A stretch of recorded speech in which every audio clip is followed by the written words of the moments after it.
Welcome to the Reflections Cast, where we invite you to join us in an exploration of the teachings of our dad, Skip Ross. In each episode, we will listen to a talk or lecture from Skip, and then discuss what we might be able to apply to our daily lives and reflect on how they can inspire us to grow and change. We hope to continue his legacy and join our listeners in finding new insights and perspectives. Here's episode 16, Review the Rewards.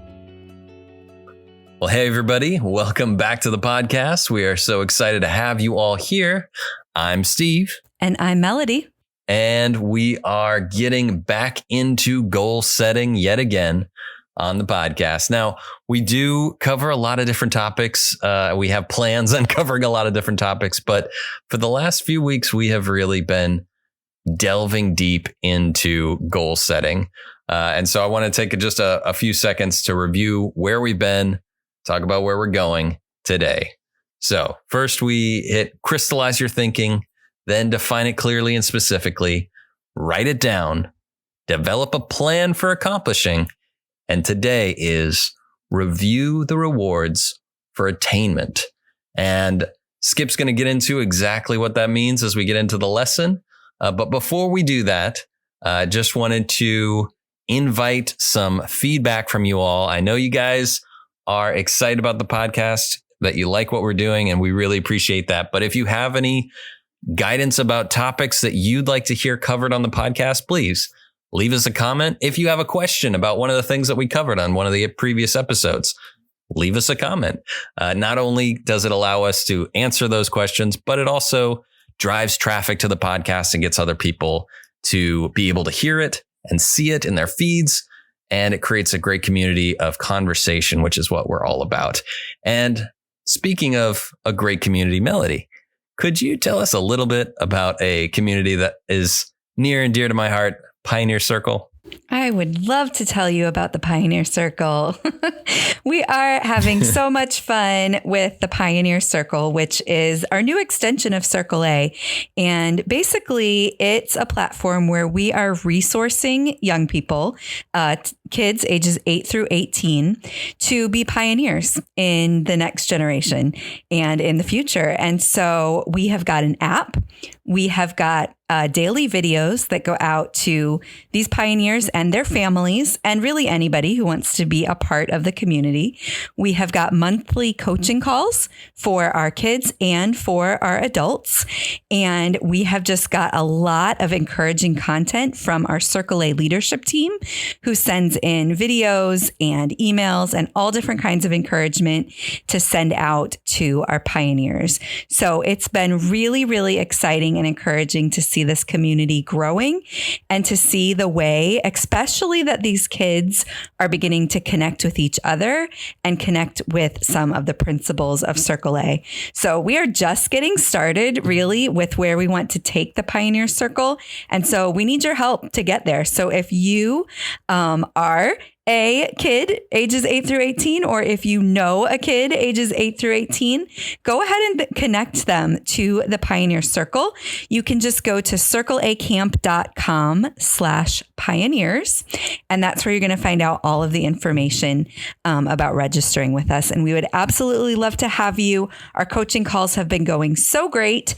We also have a free email that parents or leaders of kids can sign up for that comes every week with some more pertinent topics for parents and leaders. So check us out. It's circleacamp.com/pioneers. Awesome. Thank you so much. I love Pioneer Circle. It's always full of just the exact content you're looking for on a day-to-day, week-to-week basis, guys. So if you like what we're doing on the podcast, please check it out. But now we are going to send it over to Skip. He is talking about reviewing the rewards for attainment and pretty much how to stay motivated throughout that process of accomplishing the goal. It's a good one. Here's Skip. The letter E of this process, the goal setting process. A is crystallize your thinking. B, define it clearly and specifically. C, write it down. D, develop a plan for action. E, review the rewards for attainment. Review the rewards for attainment. There are just a lot of people who, if they would stop from time to time and just consider the rewards that come as a result of doing this, they would be energized to continue doing more. They would be energized and equipped and inspired to develop the plans that would overcome the obstacles they see in front of them. There are far too many people who quit in our business just short of success because they stop counting the value of what they're doing. And so if we can review the rewards, do things that add emotional intensity, making the process more enjoyable along the way. Not only what the end result will be in terms of reward, but what's the reward along the way. If, as a simple example, and I've used this quite a bit because it's near and dear to my heart, and that's in terms of physical conditioning. If you're going to develop a workout program to get your body in better shape, you can make it more enjoyable if you play the kind of music you enjoy listening to. See, now, I have resisted going to gyms, and a part of the reason I don't want to go to the gym is because of the nature of the music that they play. I don't care for it. It does not add value to my experience. For most people, the music that would add value to my experience, it would not add value to their experience. Most of them would say, that's not music to exercise by, that's music to sleep by or to meditate by or something. You're not going to actually work out to that, are you? Well, that's what encourages me. Maybe you want to be listening to some sort of motivational input. I find it helpful to me, even in the midst of doing some physical conditioning, to listen to Scripture being read by somebody else.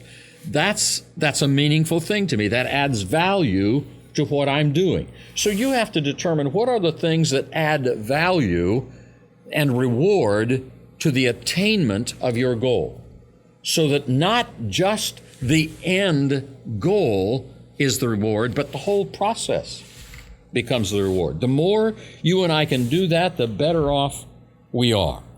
Maybe it's a matter of having somebody to work along with you. Maybe it's a matter of praying. Choose the things that meet all of your human needs. All human beings, according to most psychologists, are driven by needs. And as I look around the room tonight, I'm aware that at least from this vantage point, looking at you, we are all human. And so apparently we then all have needs. I was earlier today looking up Maslow's hierarchy of needs. And I came across a very nice pyramid chart of Maslow, and I thought, I'll just I'll copy that, and maybe I'll even print that up and give that to each one of you. And then I thought, no, I don't want to do that. So I didn't do that. But if you'd like to know Maslow's hierarchy of needs and how you fit into that, what he considers to be the highest need in the human experience, just Google it. Comes up, it's nice, beautiful pyramid chart. The one I got was all in color and everything. It was nice explanation there. But in terms of the needs of our life, most of us are impacted by three basic human desires. And that's one of them.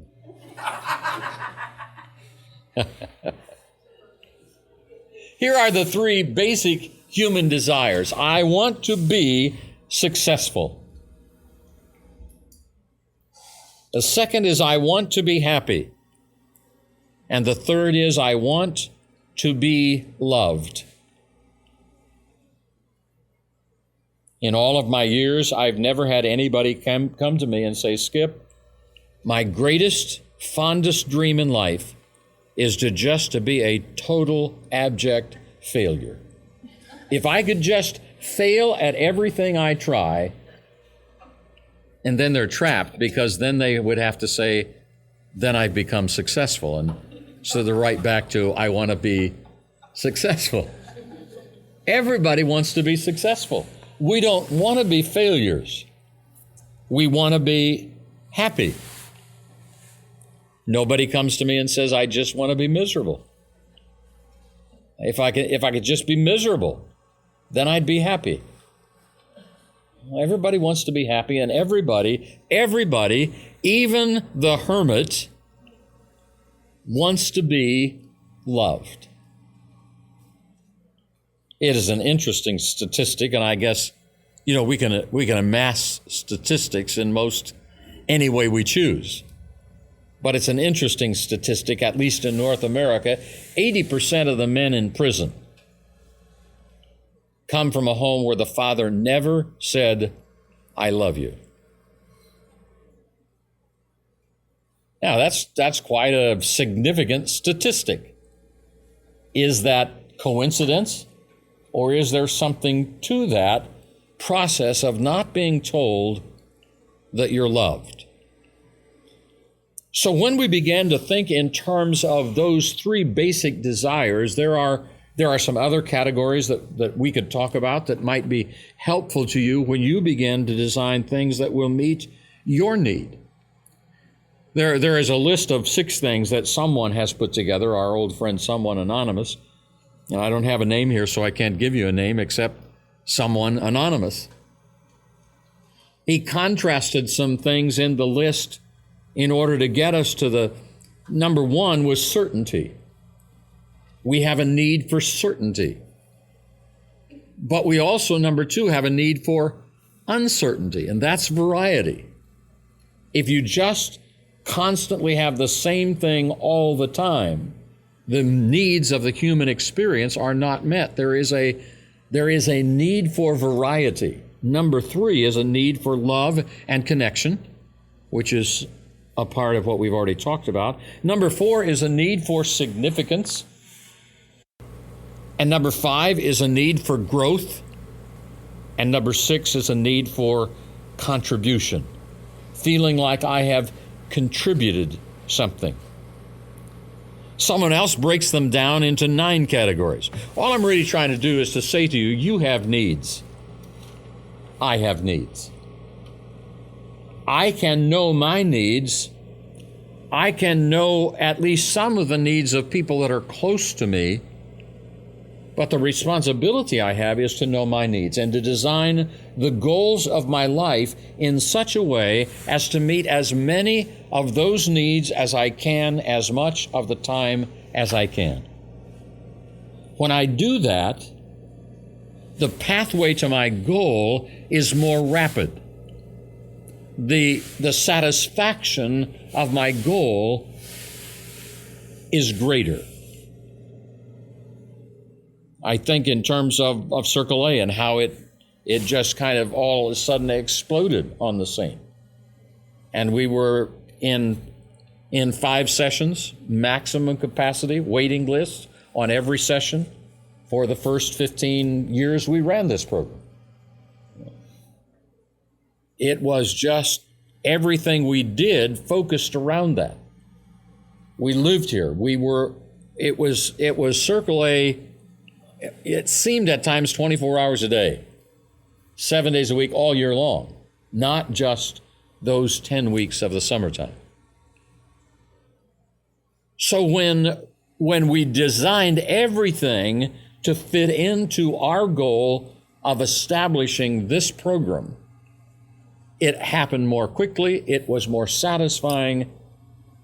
We overcame obstacles right and left. It was an exciting experience. So when I talk about these various separation of needs, I'm doing it so that you begin to think in terms of your life. What are your needs? Someone else, I said, defined it into 9 needs: security, adventure, freedom, exchange, power, expansion, acceptance, community, and expression. Now, if you begin studying the human needs, there's a lot of material out there, some of which I think you'd just be just as well off not studying it. And it's kind of like, can I see the lint in your belly button sort of stuff. But there are things that are a part of your life that you need, that are a part of my life that I need. If I'm wise, I will review the rewards for attainment of my goal by including as many of those needs fulfillment, not only in the ultimate accomplishing, but in the process. All right. Well, there is our weekly teaching from Skip. I really enjoyed this particular teaching. I think it's a really important part of this whole conversation, is just this idea of understanding your own needs for achieving your goals and your own needs just as a human being. So I love that he kind of brought this into the conversation, because I think it really, really is super important. So essentially what we're talking about is understanding and addressing your own needs is really a key to achieving meaningful goals in your life.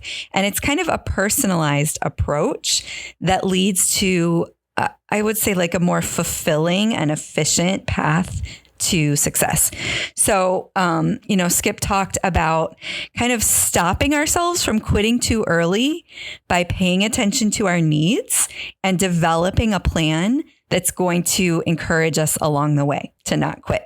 So we are doing things as we are achieving our goals. We're basically doing things that make that process more enjoyable and help us keep up that emotional intensity as we're working towards our goal. So when we're finding value and we're finding enjoyment in the process, we can much more easily overcome the obstacles that we're going to face. We can much more easily stay energized as we're pursuing our ultimate goal.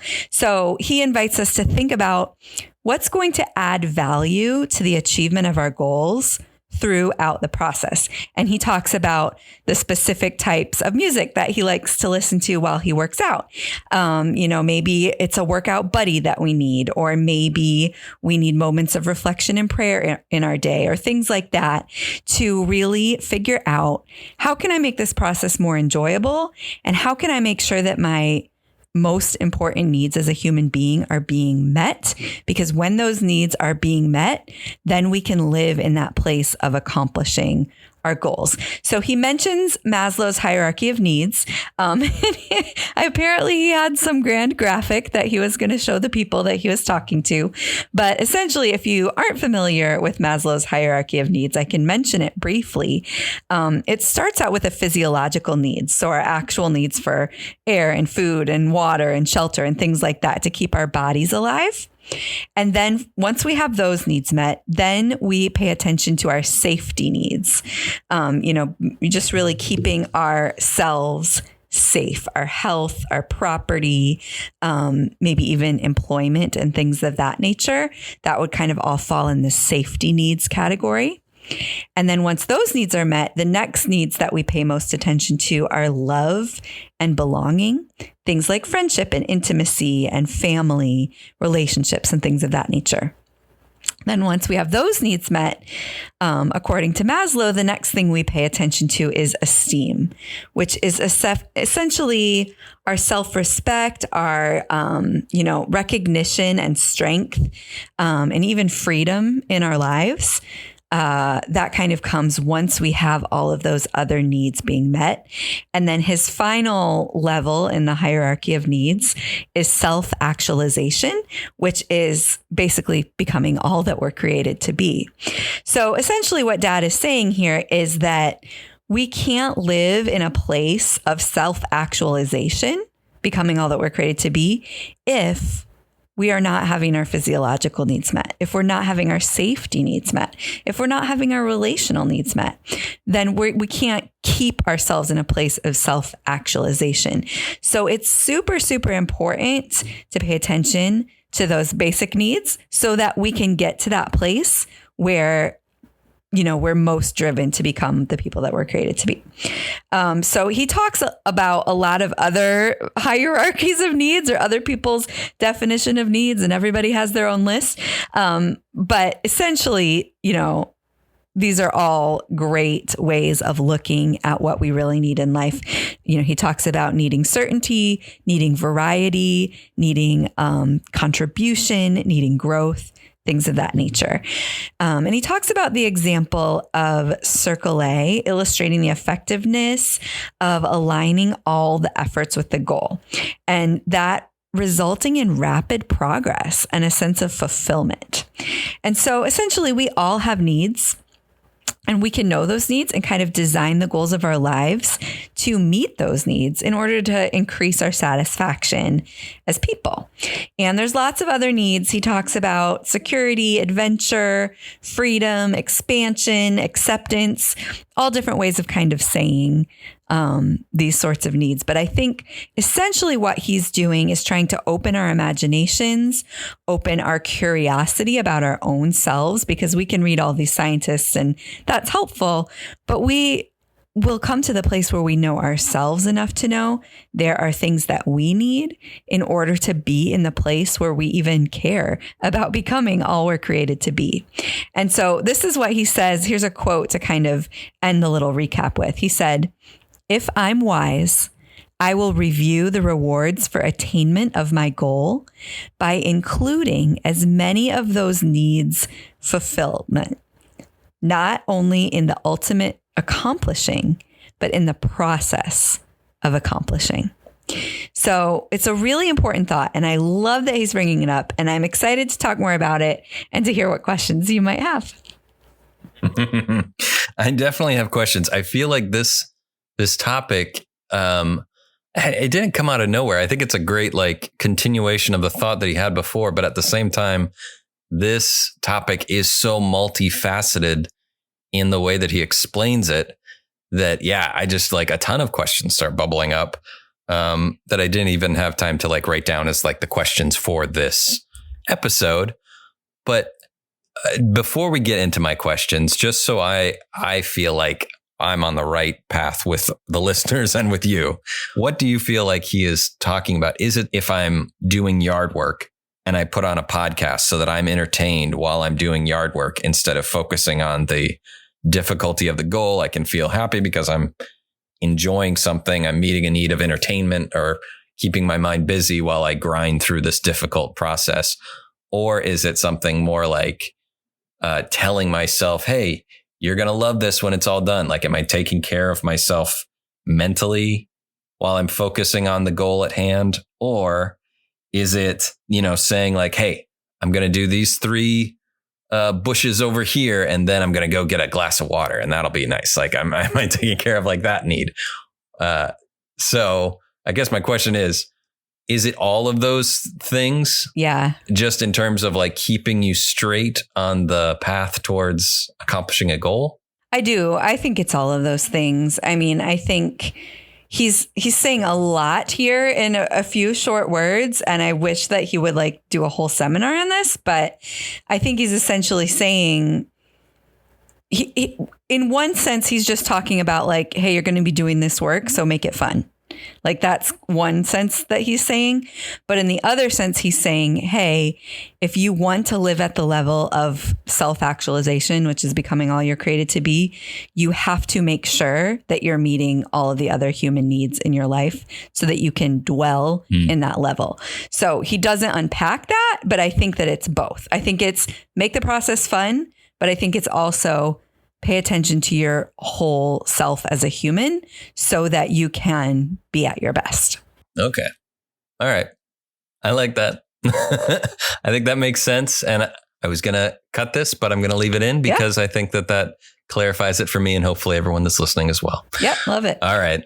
So now that we're on the same page, let's get into the questions. And the first one dovetails off of this nicely. And that is there a danger in this practice? Is there a danger in lining your road towards your goal with what could feel like possible distractions or, making that road a little bit longer because, well, you're doing the thing that also is kind of, maybe it's fun, maybe it's enjoyable, maybe it's that thing that keeps you motivated to stay on the road, but it also makes that road just that little bit longer.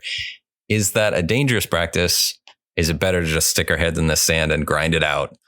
An example that I feel like is just easy for people to relate or understand with would be if you're on this like super strict diet and you're telling yourself, I'm going to get through the diet. And at the end of the day, I will eat some Oreos because that's what will keep me motivated to stay on my diet. But at the end of the day, if you eat Oreos at night, it's going to take longer for you to lose the weight.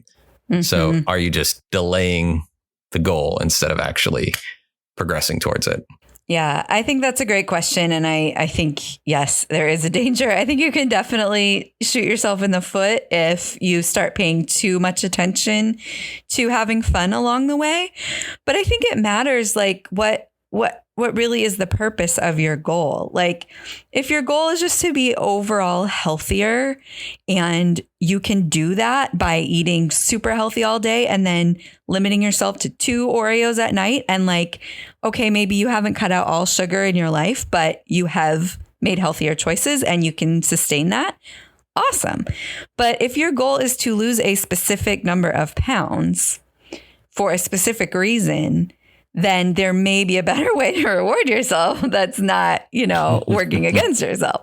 So I think it really matters, like, what is actually the reason for the goal? And then what can you do to meet your needs that isn't going to move you in the opposite direction of that goal? You know what I mean? And that's easy when it comes to food because, it's essentially calories in, calories out, although that could be debated. But anyway, there are other things where goals that are a little bit more nuanced or layered, you can get distracted with doing good things that aren't the best things towards your goal, but they're more fun or more pleasurable or palatable or whatever. So I do think we have to balance this with a clarity about what are the actual actions that are going to move me quickest towards my goal, but then really looking at what are my needs as a human and how can I work the meeting of those needs into this process. And if that means that I achieve the goal in 6 months instead of 3 months, but I get there healthy and whole and happy with my relationships intact, then it's worth an extra 3 months. You know what I mean? So I think it's like, it's just a very personal, tailored process, but I do think it's super important to look at for sure. Yeah. I agree. I think, I think that makes a lot of sense. All right. Well, then with that, on to question number 2, which is that with this particular concept, I think I use it to motivate myself all the time, like every day. I will be thinking about, okay, I have the difficult goal that's ahead of me. How am I going to make this a fun time so that I'm not aware of the effort or that I just feel good about getting towards that goal? But based on what Dad is saying in this lesson, when would be the right time to really sit down and determine what these needs are that you're trying to meet by getting to the completion of this goal? Do you think about it at the outset of the goal, or do you think of it in the middle when you're, got a better handle of, okay, this is what it's going to take to get to this goal. How do I make it fun at this point? Or do you just save it for the time when you really know, like, okay, this is starting to affect me. I'm feeling really demotivated. Now I take the time to list out what are my needs and how am I going to meet them as I get towards this finish line of this goal? That's a good question. I think it's super important at the outset. I think the more self-aware that we become, the better we get at this in terms of looking at a goal that we're setting and being reasonable and logical and realistic about the cost and working out, okay, well, if I am going to write this book this year, what is the cost? What are the hours that it's going to take me? What am I saying no to so that I can say yes to that? And am I saying no to basic human needs that I need to find another way to meet in order to accomplish this goal? And how can I make it fun? So I think that is a super important thing to do at the outset, especially with bigger goals that are going to take some months of time. But I do think also, like, once you get down the path, it's a great time to kind of look at it and readjust. Like you're saying, once you're aware, like, oh, I thought this was going to take 2 hours a week, but it's taking 10. So what does that mean for my life? And kind of readjust and think about more ways of making it fun. Think about more ways of getting your needs met. I feel like I have to mention another book. I don't know. I know some people like my book recommendations, but I have to mention this book because it's very timely. Jon Acuff just released a new book called All It Takes Is a Goal. And I have to say, I have this whole story made up in my head about Jon Acuff that he must have come to Circle A as a kid and he secretly has like a copy of Say Yes to Your Potential, and he just like gets his book ideas from Say Yes to Your Potential because so many of his books are like, my dad taught that for years. How can you make a whole book about it, Jon Acuff? But I love it because he's also just like a comedian and very different than Dad. But it's just so funny that how much of his stuff like flows from the things that Dad taught. So I recommend a lot of his books. I know I've recommended soundtracks before, but this new one, All It Takes Is a Goal. If you're not sick of goal setting yet from listening to all of these podcasts, you should really check it out. And it's really cool because he starts out the book. The first few chapters are not about goal setting at all. The first few chapters are about creating a list of best moments in your life. The moments where you have felt fulfilled or joyful, or you've been in a place that you loved, or you've been with people that you loved, or you've had a thing that you've loved. And he essentially has you like collect all of these best moments of your life and then realize like, a great life would be having more of these best moments. So what best moments do I want to create next? And then he takes you through this whole process of essentially like gamifying your goals, which is very much what Dad is talking about in this episode, with, you know, maybe some modern updated language. But it's really cool because it's a lot of what Dad has taught about goal setting. Just taught from a comedian. So I would really recommend it. It was a really fun read, and it did have some new ideas too. As far as he also talks about setting, I don't remember the exact term, but essentially like short-term, midterm, and long-term goals, and the different ways that you approach those things. And so the reason I'm bringing it up at this question is when you're asking, you know, do I do it at the outset or the middle? It kind of depends on whether it's a short-term, midterm, or long-term goal, because those short-term goals you can knock out in a day and you don't really need to be aware of how they're affecting your hierarchy of needs. But those middle goals and those long-term goals, they take, you know, more planning the bigger the goal gets. So anyways, I recommend checking out Jon Acuff's new book, All It Takes Is a Goal. You too may come up with a story that he was once at Circle A. And also, I think it's good to be aware of our needs before, during, and after reaching our goals. So if that answers your question. Awesome. It does. And I love the book recommendations. I think so many people have said that they love it too. So keep them coming. Awesome. Jon Acuff, All It Takes Is a Goal. Awesome. I love that idea of listing out these joyous moments in your life. That's such a cool way of motivating yourself. Yep. All right. Well, I'm going to check it out. And it will also be in the annotations or the comments of our YouTube and on our Amazon affiliates if you want to check it out there. I guess moving on to question 3 then. I always think back whenever I think of like trying to maintain my mental well-being while doing a difficult goal. There is a hill at Circle A, which anyone who's been there for Volunteer Week would know, it is the hill that leads down from the rocks for the hayride down to the Arrowhead Pond, that big hill there. And it always gets, not always, but traditionally over the last few decades, it's gotten a little damp. And so it's hard to cut the grass there because we can't run the heavier mowers through there. And so there was one year where it was my task to weed whack that entire hill by hand.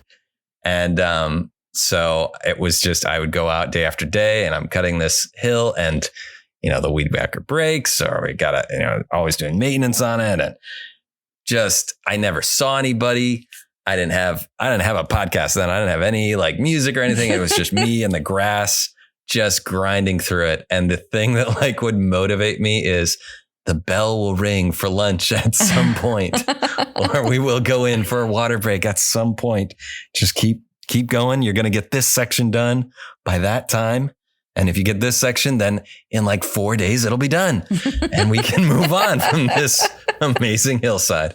But yeah, the manual labor, taking care of your mental health during like strenuous mental labor is always an important part.